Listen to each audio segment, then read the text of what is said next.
Welcome back to Revise and Resubmit, the podcast that takes, those really dense academic papers and makes them surprisingly interesting. I'm Pavlov. And I'm Nikita. Imagine for a moment a simple shopping trip. You pick up something from a shelf, maybe like a new snack or, I don't know, a household item. Mm-hmm. And without really consciously thinking about it, you either put it in your cart or you decide, nah, put it back. Right. Happens all the time. Exactly. But what if that decision, that seemingly small, mundane choice, might actually be profoundly shaped by something really personal, like your religious values? Interesting. Or maybe you've heard about a company doing something that just doesn't sit right with you ethically, maybe? Yeah. And suddenly you feel this strong urge to stop buying their stuff, perhaps even, join a boycott. What's really going on there under the surface? Well, today, that's exactly the kind of thing we're going to explore. What we'll be sharing with you is essentially an interpretation based on a large language model summary of a really important article. Oh, sure. This piece is titled Religious Values and Consumer Behavior and was published in the prestigious Journal of Consumer Psychology. Yeah. That's an FT50 listed journal, so, top tier. And it was thoughtfully authored by Aglozo and Adam B. Cohen. They're both from the Department of Psychology at Arizona State University. Right. And this discussion, it's actually part of something bigger, isn't it? Like this and our next couple of explorations. Exactly. It's part of a broader research dialogue that's being spearheaded by this very journal. That's great. Which is why, for anyone out there who's maybe just starting their own research journey, or perhaps you're simply curious to understand these things a bit more deeply, we really can't recommend enough that you take the time to actually read the original article. It's rigorously peer-reviewed, very thoughtfully put together. And we'll put the link for that right in the show notes for you. Definitely. So, okay, let's sort of unpack this a bit. For so many people around the world, religion isn't just like a Sunday morning thing, is it? No, not at all. It's often absolutely foundational. It shapes how they see themselves, how they see the world, their interactions, everything. Right.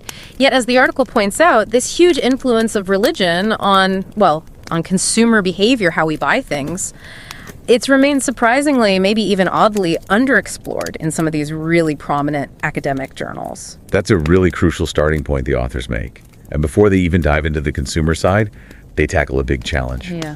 How do you even define religion in a way that works for research?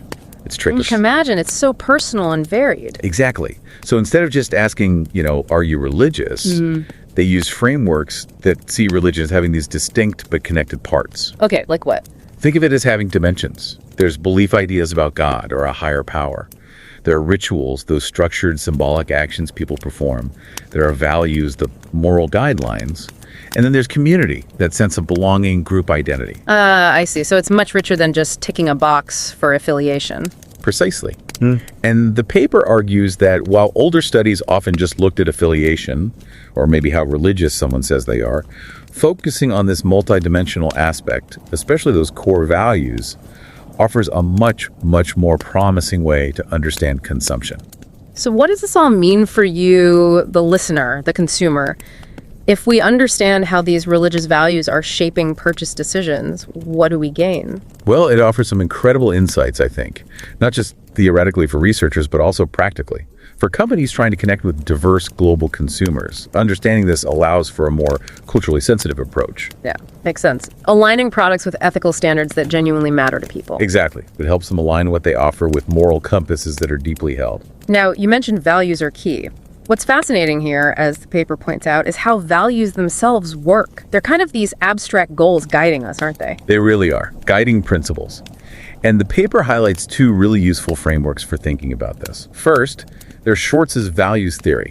Okay, Schwartz, what's the gist of that? So Schwartz suggests there are about 10 core motivational goals that underlie our values. These range from things focused on the self, like achievement or hedonism, all the way to things focused beyond the self, like universalism, caring for everyone's well-being, or benevolence, caring for your in-group. And these values are structured. Some conflict, some are compatible. Right, like maybe focusing on personal success might conflict sometimes with focusing on everyone else's welfare. Exactly, that kind of tension. The second framework is moral foundations theory. Ah, yes, I've heard of this one. It identifies these sort of innate universal moral systems. That's the one. Originally 5 foundations, things like care versus harm, fairness versus cheating, loyalty versus betrayal, authority versus subversion, and purity versus degradation. Right. And haven't some researchers added more? Some have, yeah. Sometimes equality or proportionality gets discussed. But broadly, they're often split into individualizing foundations like care and fairness, and binding or group-focused foundations, loyalty, authority, purity. Okay, so we have these frameworks for values and morals. How does religion connect specifically? Well, this is where it gets really interesting.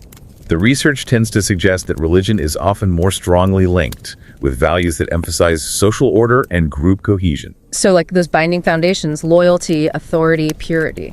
Exactly. And also Schwartz's conservation values tradition, conformity, security, things that maintain the status quo. And conversely, less connection to individual autonomy. Generally, yes, often negatively associated with values like self-direction, stimulation, or hedonism, the more self-enhancement or openness to change type values. But different religions might emphasize different things. Absolutely. While there's overlap, the emphasis can shift. Like the paper notes, Buddhism has a particularly strong focus on universalism, the care for all people and nature. That's a key distinction. And importantly, you don't have to be formally religious to hold these values strongly. Not at all. Secular groups, ethical frameworks, they often uphold very similar values too. It's not exclusive to religion, but religion often provides a powerful community and structure around them. The paper also reminds us something quite fundamental. What we own, what we consume, it plays a huge part in our identity, doesn't it? It really does. Our consumer choices can be ways we express who we are, or maybe even who we want to become. It's like a form of self-signaling or aspiration. Yeah, a quiet conversation with ourselves through objects. Kind of. And building on that, when you think about how religion connects people to groups, it makes sense that consumption would reflect group values. Like in-group loyalty. Exactly. Yeah. People tend to favor products and services that align with their religious group. There are studies mentioned, like in Pakistan and Britain, showing that commitment to Islam was strongly linked to positive feelings and intentions to buy halal products. It's not just about the food rules, it's reinforcing identity. So those purchases become acts of identity confirmation. Precisely. They strengthen that religious identity and signal it to others in the community. Which brings us back to advertising. If a specific label like halal works, what about just using general religious symbols in ads? Is that effective? Well, the paper suggests it's complicated. A U.S. study looked at a fictional coffee shop. Okay. And found that using a Christian cross symbol didn't really move the needle on consumer attitudes. But interestingly, a Muslim crescent moon symbol did have a positive effect, indirectly, by influencing emotions. Huh. So it's not just any symbol works anytime. It depends. It really seems to depend on the symbol, the product category, maybe how common that symbol is in marketing already. It's nuanced. And what about when companies mess up? When they do something that violates those core values? Oh, that can trigger really strong reactions. The paper gives some potent examples. Remember the boycotts of Danish goods in many Muslim countries after those caricatures were published? Yes, that was huge. It caused significant financial damage. And similarly, there's mention of research showing U.S. Christian conservatives reacting negatively, planning complaints or boycotts against a fictional store endorsing same-sex marriage. So when sacred values feel violated, the reaction is strong. Very strong. And crucially, if religious leaders get behind a boycott, that significantly increases the likelihood people will participate. It becomes about reinforcing that social identity and defending shared values. Let's shift gears slightly. What about self-control and maybe frugality? Does religion play a role there? It often does, yes. Yeah. Many religious traditions emphasize self-restraint. So, for instance, research has linked spirituality to reduced conspicuous consumption. So less focus on buying flashy things just to show off wealth. Exactly. And specifically with Buddhism, which emphasizes detachment from desire, commitment to the faith has been linked to lower materialism, partly by reducing feelings like anger or greed. Interesting. So it can temper those drives. Yeah, it can. But again, it's not always simple. In some places, particularly some developing economies, visible wealth or luxury goods might even be interpreted positively, perhaps as a sign of God's blessings. Okay. So context matters hugely. Hugely. And prayer itself has sometimes been shown to reduce negative feelings about consumerism, potentially making people more open to it in certain contexts. What about just being careful with money, being frugal? We see that too. A study with highly religious Protestants in the US found they tended to be more economical shoppers looking for sales, lowest prices. But that wasn't universal. No, that specific finding wasn't seen in a more secular society like Japan, suggesting the cultural and religious landscape really shapes how these values manifest in shopping habits. There was even an experimental study where subtly reminding people of God's presence led them to spend less on groceries. Wow. That's quite a direct effect. It is. It points to that self-control mechanism being activated. And then there's the aspect of benevolence, of fairness, caring for others. The golden rule idea seems pretty common across faiths. Very common. Treat others as you like to be treated, in some form. And fascinatingly, research shows that just making the concept of God salient, just bringing it to mind, can actually increase pro-social behavior, like being more generous in sharing money with strangers or volunteering time. And does that extend beyond one's own religious group? It often can, yeah. Especially if there isn't already some kind of conflict or hostility between the groups. The impulse towards benevolence isn't always strictly limited to the in-group. What about in the marketplace, like with fair trade products, which are explicitly about helping others? That's another interesting area the paper touches on. One study found that just being religious didn't automatically mean someone was more likely to buy fair trade. Oh, okay. But when the organization selling the product made its own religious mission or identity clear, then the religious commitment of the consumer did start to predict willingness to buy. Ah, so it becomes another way to express religious identity through purchasing. It seems so. And interestingly, that study also found Buddhists were generally more likely to buy fair trade compared to other groups. Which links back to that idea of universalism in Buddhism you mentioned earlier. Exactly. That value of caring for all seems to translate more directly into that specific consumer choice. Okay, so taking all this in, it feels like there's still a lot to explore, right? What kinds of questions does this leave us with, especially for someone thinking about research in this area? Oh, definitely. The authors raise some fantastic questions that feel really relevant. For instance, how do specific religious values end up connecting to specific brands? Is it always intentional marketing or sometimes just accidental association? Yeah. And how do people react if they feel a company's use of religious themes is, insincere? Or what happens if a company known for, say, selling religious items gets caught in a scandal? How does that violation play out? Right. And then there are these really complex, almost paradoxical situations. Like what? Well, think about it. Many religions, including Christianity, emphasize peace. Yet, as the paper notes, some religious individuals strongly support gun rights, seeing firearms as tools for protection, aligning with values like family safety or even tradition. That is complex. An outsider might see a contradiction there. They might perceive hypocrisy, yes. But for the insider, the person holding those views, there might be no sense of inconsistency at all. They might frame it very differently, perhaps seeing protection as a core value that outweighs others in that context. It really raises questions about perspective.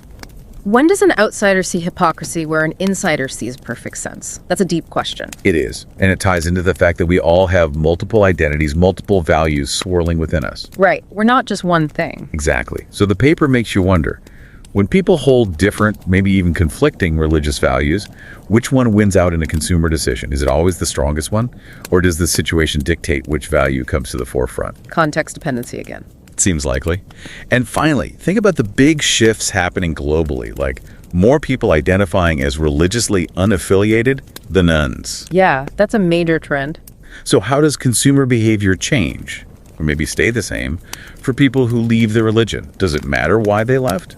Was it a loss of belief, a drift from the community, a negative experience? Does someone stop wearing, say, a cross if they leave the church? Or does it become just a cultural item? How might that affect what they buy later? Exactly. These subtle personal histories might have really different impacts on their consumer choices going forward. Lots to untangle there. Wow. This really does show how deeply our values, our beliefs, maybe even our spiritual paths are tangled up with something as everyday as buying things. It's incredibly intertwined, isn't it? A really rich area for anyone curious about human behavior, about the quiet forces shaping why we choose what we choose. Definitely. We hope this conversation has, given you a helpful path into this topic, maybe sparked a few aha moments or some new questions for you. And just to reiterate, the full article by Aglozo and Adam B. Cohen is where the real depth lies. It's a fantastic piece of academic work, carefully done, peer-reviewed. We really do encourage you to check it out. Absolutely. The link is right there in the show notes for you. Thanks so much for joining us. Thank you. We look forward to continuing this research dialogue with you again very soon. And don't forget to subscribe to Revise and Resubmit on Spotify and Apple Podcasts. Until next time, keep those minds curious, keep questioning, and keep revising and resubmitting.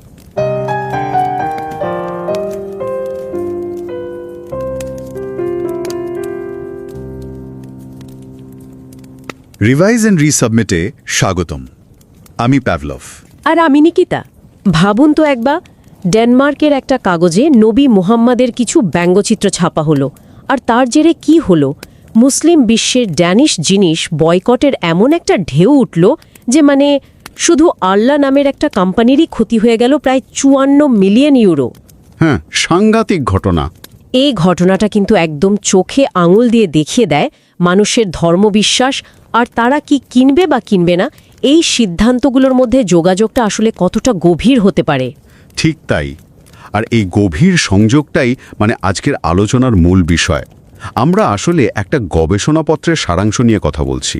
এটা তৈরি করেছে একটা বৃহৎ ভাষা model, একটা LLM। ও আচ্ছা।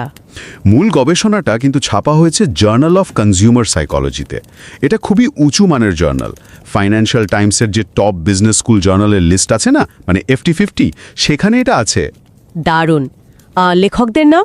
হ্যাঁ, Eric Y, আগলোজো আর Adam B Cohen, দুজনেই অ্যারিজোনা স্টেট ইউনিভার্সিটির গবেষক। আর একটা ইন্টারেস্টিং ব্যাপার হলো, আজকের আলোচনা আর আগামী দুটো পর্ব কিন্তু এই জার্নাল থেকে শুরু হওয়া একটা রিসার্চ ডায়ালগ সিরিজের অংশ। ও, তার এটা একটা সিরিজ। বেশ ভালো তো। শ্রোতাদের মধ্যে যারা একাডেমিক রিসার্চের জগতে নতুন বা হয়তো নিজের রিসার্চ শুরু করতে চলেছেন, তাদের আমি বিশেষভাবে বলবো সময় করে মূল পেপারটা একটু পড়ে দেখতে। একদম, খুবই জরুরি। খুবই চিন্তা ভাবনা করে লেখা আর কঠোরভাবে পিয়ার রিভিউ করা একটা কাজ। লিঙ্কটা শো নোটসে দেওয়া থাকবে।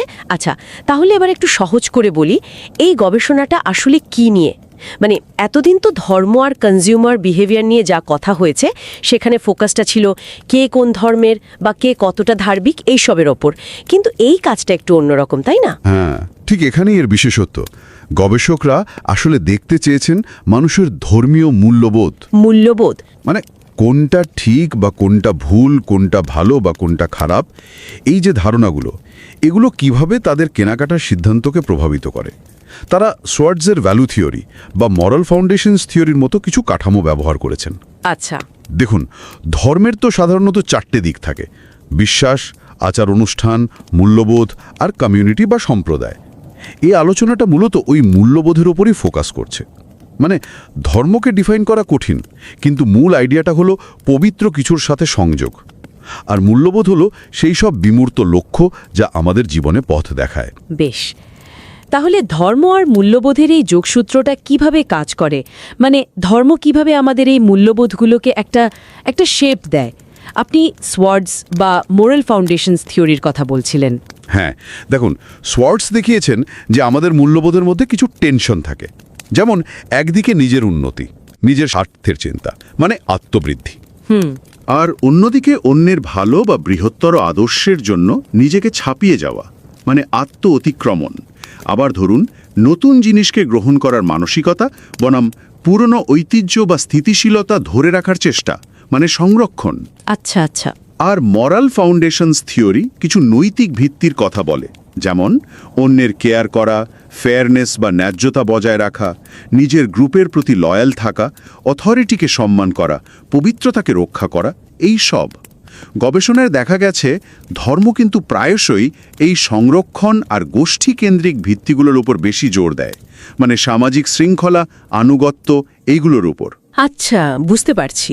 তাহলে এই যে মূল্যবোধগুলো, যেমন ধরুন গোষ্ঠীর প্রতি আনুগত্য বা সামাজিক শৃঙ্খলা, এগুলো শেষ পর্যন্ত কনজিউমারদের আচরণকে কিভাবে প্রভাবিত করছে? আমরা তো জানি, আমরা যা কিনি বা ব্যবহার করি তা অনেক সময় আমাদের পরিচয়ের একটা অংশ হয়ে যায়। ঠিক এখানেই ধর্মের যে সামাজিক ভূমিকা সেটা খুব গুরুত্বপূর্ণ হয়ে ওঠে। যেমন ধরুন হালাল পণ্যের ব্যাপারটা। হ্যাঁ, মুসলিম কনজিউমাররা যখন হালাল পণ্য খোঁজেন সেটা তো শুধু ধর্মীয় নিয়ম মানা নয়, ওটা তাদের গোষ্ঠীগত পরিচয় আর মূল্যবোধেরও একটা প্রতিফলন। রিসার্চে এরকমই দেখা গেছে। তবে এই বিষয়গুলো কিন্তু বেশ সেন্সিটিভও। মানে সাধারণ পণ্যের বিজ্ঞাপনে যখন ধর্মীয় প্রতীক ব্যবহার করা হয় তখন সেটা নিয়ে কিন্তু বিতর্ক হতে পারে। আবার এর উল্টো দিকটাও তো সত্যি। মানে যখন কোনো কোম্পানি এমন কিছু করে যা মানুষের ধর্মীয় মূল্যবোধে আঘাত দেয় তখন তো বেশ তীব্র প্রতিক্রিয়া হয়। একদম। ওই যে ডেনিশ কার্টুনের ঘটনায় বয়কট হয়েছিল, বা আমেরিকায় সমকামী বিবাহ সাপোর্ট করা দোকানের বিরুদ্ধে কনজারভেটিভ ক্রিশ্চিয়ানসের প্রতিক্রিয়া, এই ধরনের বয়কটই কিন্তু ধর্মীয় নেতাদেরও একটা ভূমিকা থাকে, তাই না? অবশ্যই থাকে। আরেকটা গুরুত্বপূর্ণ দিক হলো আত্মনিয়ন্ত্রণ, মানে সেলফ কন্ট্রোল। অনেক ধর্মই কিন্তু আত্মসংযম বা মিতব্যয়িতার উপর জোর দেয়। গবেষণায় দেখা গেছে ধার্মিকতা মানুষের সেলফ কন্ট্রোল বাড়াতে পারে, যা হয়তো মেটেরিয়ালিজম বা বস্তুবাদ কমাতে সাহায্য করে। যেমন ধরুন আমেরিকার প্রটেস্ট্যান্টদের মধ্যে মিতব্যয়িতার একটা প্রবণতা দেখা গেছে। এমনকি শুধু ঈশ্বরের কথা মনে করিয়ে দিলেও নাকি মানুষের খরচ করার ইচ্ছে কমে যেতে পারে। ইন্টারেস্টিং।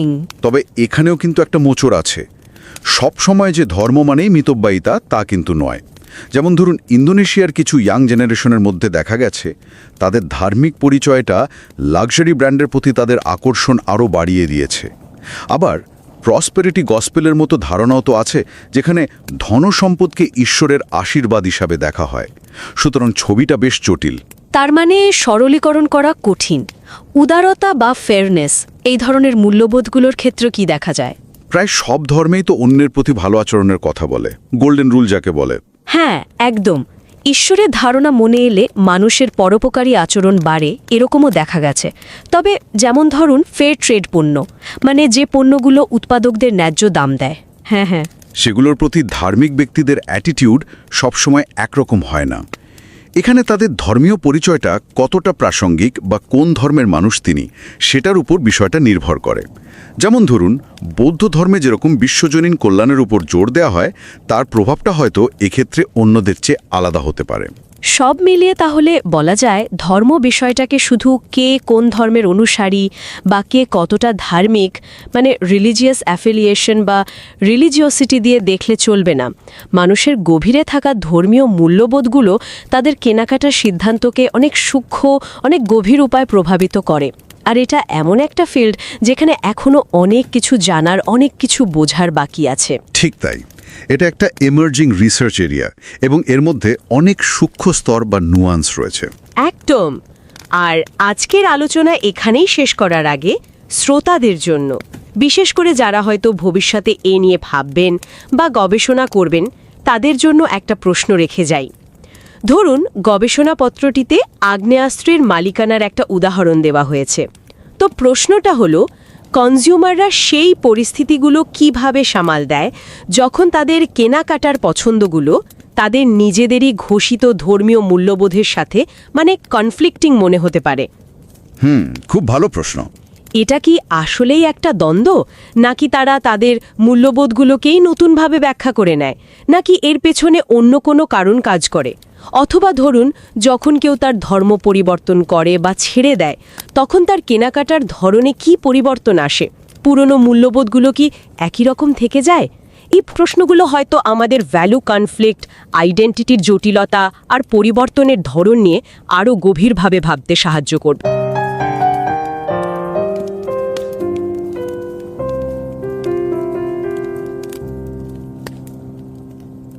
नमस्कार, रिवाइज एंड रीसबमिट में आपका स्वागत है। मैं हूं पावलोव और मैं हूं निकिता। सोचिए डेनमार्क के एक अखबार में कुछ कार्टून छपे थे। हाँ। और देखते ही देखते कई मुस्लिम और मध्य पूर्वी देशों में डेनिश सामानों का बहिष्कार शुरू हो गया। बिल्कुल। आर्ला जैसी बड़ी कंपनी को मुझे याद है करीब 54 मिलियन यूरो का नुकसान हुआ था। बहुत बड़ा नुकसान। तो ये घटना साफ दिखाती है कि लोगों की धार्मिक मान्यताएं उनके बटुए पर, हाँ, मतलब उनके खरीदने के फैसलों पर कितना गहरा असर डाल सकती हैं। सही कहा। और आज हम इसी दिलचस्प जुड़ाव की कह सकते हैं तह तक जाने की कोशिश करेंगे। अच्छा। ये चर्चा असल में एक जानी मानी एकेडमिक पत्रिका है, जर्नल ऑफ कंज्यूमर साइकोलॉजी। जी। उसमें छपे एक लेख का सार है। और ये सार एक लार्ज लैंग्वेज मॉडल मतलब LLM ने तैयार किया है जी। और ये जर्नल जो है ये FT50 लिस्ट में है, यानी बिजनेस और मैनेजमेंट रिसर्च में दुनिया की टॉप 50 पत्रिकाओं में से एक। अच्छा, ये तो काफी प्रतिष्ठित है। और इस शोध के पीछे कौन लोग हैं? इसके लेखक हैं एरिजोना स्टेट यूनिवर्सिटी के एरिक वाई एग्लोजो और एडम बी कोहेन। और एक खास बात ये भी है कि आज की ये कड़ी और अगली 2 कड़ियां भी इसी जर्नल ने जो एक शोध संवाद शुरू किया है उसी का हिस्सा है। बिल्कुल, इसीलिए हम सभी सुनने वालों से ये ज़रूर कहना चाहेंगे, चाहे वो इस चैनल को सब्सक्राइब करें या ना करें, कि ये इस मूल लेख को पढ़ने के लिए थोड़ा समय ज़रूर निकालें। हाँ, ये बहुत गहराई से सोचा गया और बारीकी से परखा गया काम है। बिल्कुल, लिंक आपको शो नोट्स में मिल जाएगा। सही। और ये चर्चा खास तौर पर शायद उनके लिए उपयोगी हो सकती है जो अकादमिक शोध की दुनिया में अभी नए हैं। हाँ, और ये समझना चाहते हैं कि धर्म जैसे जटिल विषय का उपभोक्ता व्यवहार पर असर कैसे स्टडी किया जाता है। तो चलिए समझते हैं कि ये शोध हमें क्या बताता है। शुरुआत शायद धर्म की समझ से करनी चाहिए। हाँ, देखिए, संक्षेप में कहें तो धर्म कई लोगों की पहचान का एक बहुत अहम हिस्सा है। अकादमिक भाषा में इसे अक्सर पवित्र मतलब किसी ईश्वर या उच्च शक्ति उसकी खोज के रूप में देखा जाता है। इसके कई आयाम होते होंगे। हाँ, कई हैं, जैसे विश्वास करना, जुड़ना, व्यवहार करना और किसी समुदाय से संबंधित होना। पर आज हम मुख्य रूप से मूल्यों पर मतलब वैल्यूज पर ध्यान देंगे। मूल्य, ये शब्द तो हम रोज भी इस्तेमाल करते हैं। अकादमिक नजरिए से इसका क्या मतलब है? मूल्य मतलब वे अमूर्त लेकिन गहरे वांछनीय लक्ष्य जो हमारे कामों और फैसलों को दिशा देते हैं। जैसे ईमानदारी या सुरक्षा या दूसरों की मदद करना। श्वार्ट्ज का एक बहुत प्रभावशाली सिद्धांत है जो करीब 10 बुनियादी मूल्यों की बात करता है। 10 मूल्य? कौन कौन से? इनमें शक्ति, उपलब्धि, आनंद, उत्तेजना, आत्मनिर्देशन, सार्वभौमिकता मतलब सबका भला, परोपकारिता, परंपरा, अनुरूपता यानी मिलजुल कर चलना और सुरक्षा शामिल है। 10? ये तो काफी है। इन्हें समझने का कोई आसान तरीका है? हाँ है। श्वार्ट्ज ने इन्हें 2 मुख्य तनावों या कह सकते हैं विरोधी अक्षों पर रखा है। अच्छा, वो क्या है? पहला तनाव है, क्या कोई खुद को आगे बढ़ाने मतलब शक्ति, उपलब्धि इस पर ज्यादा जोर देता है या खुद से परे जाकर दूसरों की भलाई, परोपकारिता, सार्वभौमिकता पर? और दूसरा तनाव है, क्या कोई बदलाव, नई चीजों और आजादी, उत्तेजना, आत्मनिर्देशन को ज्यादा महत्व देता है या फिर परंपरा, स्थिरता और सुरक्षा मतलब परंपरा, अनुरूपता, सुरक्षा को? और धर्म का झुकाव किस तरफ ज्यादा होता है? अक्सर धर्म दूसरे वाले हिस्से पर यानी परंपरा और सुरक्षा पर ज्यादा जोर देता दिखता है। ये दिलचस्प है। और स्रोत में एक और सिद्धांत का जिक्र था, नैतिक नींव सिद्धांत, मॉरल फाउंडेशंस थ्योरी। हाँ, वो भी मूल्यों से जुड़ा है। वो एक तरह से पूरक सिद्धांत है। ये कहता है कि हमारे नैतिक निर्णय कुछ बुनियादी नींवों पर टिके होते हैं। कौन सी नींव? जैसे देखभाल बनाम नुकसान, निष्पक्षता बनाम धोखा, वफादारी बनाम विश्वासघात, अधिकार बनाम विध्वंस और पवित्रता बनाम अपमान। अच्छा, इनमें से कुछ नींव व्यक्ति की जरूरतों पर फोकस करती हैं, जैसे देखभाल, निष्पक्षता, जबकि कुछ समूहों की एकता और व्यवस्था पर, जैसे वफादारी, अधिकार, पवित्रता। तो श्वार्ट्ज के संरक्षण वाले मूल्यों और इन समूह केंद्रित नींवों में कुछ समानता है? हाँ, बिल्कुल, काफी समानता है। दोनों ही एक तरह से सामाजिक व्यवस्था बनाए रखने पर जोर देते हैं। तो अब सवाल ये है कि धर्म का इन मूल्यों से क्या सीधा संबंध है? रिसर्च क्या कहता है? हाँ, कई स्टडीज का जो मेटा एनालिसिस हुआ है वो यही दिखाता है। क्या? कि धार्मिकता का संबंध आमतौर पर संरक्षण वाले मूल्यों, परंपरा, अनुरूपता, सुरक्षा और समूहों केंद्रित नैतिक नींवों, वफादारी, अधिकार, पवित्रता से सकारात्मक रूप से जुड़ा होता है। यानी जो लोग ज्यादा धार्मिक होते हैं वे अक्सर इन मूल्यों को ज्यादा महत्व देते हैं। हाँ, मोटे तौर पर ऐसा कह सकते हैं। और इसके उलट स्वायत्तता यानी आत्मनिर्देशन और आत्मवृद्धि यानी शक्ति, उपलब्धि वाले मूल्यों से धार्मिकता का संबंध थोड़ा नकारात्मक या कमजोर पाया गया है। लेकिन क्या सभी धर्म एक जैसे मूल्यों पर ही जोर देते हैं? जरूरी नहीं, थोड़ी भिन्नताएं हो सकती हैं। जैसे बौद्ध धर्म में शायद सार्वभौमिकता पर यानी सभी प्राणियों के कल्याण पर विशेष जोर होता है, जो शायद बाकियों से थोड़ा अलग हो। समझ गई। तो अब आते हैं सबसे अहम सवाल पर। ये धार्मिक मूल्य हमारी खरीदारी को कैसे प्रभावित करते हैं? मतलब हम जो खरीदते हैं क्या वो हमारी धार्मिक पहचान दिखाता है? हाँ, काफी हद तक। एक तरीका जिससे ये असर दिखता है वो है समूह के प्रति वफादारी। अच्छा। धार्मिक लोग अक्सर उन प्रोडक्ट्स या ब्रांड्स को पसंद करते हैं जो उनके धार्मिक समूह से जुड़े हों या उसकी मान्यताओं के हिसाब से सही हों। जैसे हलाल सर्टिफाइड प्रोडक्ट्स? बिल्कुल। मुस्लिम उपभोक्ता अक्सर उन्हें प्राथमिकता देते हैं, मतलब ऐसे उत्पाद जो इस्लामी नियमों के अनुसार तैयार किए गए हों। और अगर कोई कंपनी इन मूल्यों के खिलाफ जाती दिखे तो बहिष्कार हो सकता है, जैसा हमने डेनिश कार्टून मामले में देखा था। हाँ। इसी तरह अमेरिका में कुछ धार्मिक समूहों ने उन स्टोर्स का बहिष्कार किया जिन्होंने समलैंगिक विवाह का समर्थन किया था, क्योंकि ये उनके मूल्यों के खिलाफ था। विज्ञापनों में धार्मिक प्रतीकों का इस्तेमाल, उसका क्या असर होता है? वो भी एक पेचीदा मामला है। उसका असर हमेशा पॉजिटिव हो ये जरूरी नहीं। अच्छा। तो समूह वफादारी के अलावा क्या धार्मिक मूल्यों का असर हमारे निजी खर्च करने के तरीकों पर भी पड़ता है? क्या वे हमें ज्यादा संयमित बनाते हैं? हाँ, ये दूसरा महत्वपूर्ण पहलू है, आत्मनियंत्रण। कई धर्म आत्मसंयम और मितव्ययिता, मतलब कम खर्च करने पर जोर देते हैं। और रिसर्च भी यही कहता है। हाँ, रिसर्च भी यही इशारा करता है। ज्यादा धार्मिक लोग अक्सर कम दिखावटी चीजें खरीदते हैं, पैसे बचाने पर ज्यादा ध्यान देते हैं और शायद क्रेडिट कार्ड का इस्तेमाल भी कम करते हैं। एक प्रयोग में तो ये भी पाया गया कि जिन लोगों को ईश्वर की अवधारणा याद दिलाई गई, उन्होंने औसतन कम पैसे खर्च किए। ये वाकई दिलचस्प है, लेकिन क्या इसमें भी कोई पेच है? मतलब हमेशा ऐसा ही होता है ना? हमेशा की तरह यहाँ भी जटिलताएं हैं। पूरी तरह सीधा नहीं है मामला। जैसे इंडोनेशिया में कुछ रिसर्च ने पाया कि ज्यादा धार्मिक युवा भी लग्जरी ब्रांड्स के प्रति पॉजिटिव रवैया रखते हैं। अच्छा, क्यों? शायद वहाँ महंगी चीजों को ईश्वर का आशीर्वाद या सामाजिक प्रतिष्ठा से जोड़कर देखा जाता हो। ये एक संभावना है। और तीसरा पहलू था परोपकारिता और निष्पक्षता का। क्या धर्म हमें ज्यादा दानी या न्यायप्रिय उपभोक्ता बनाता है?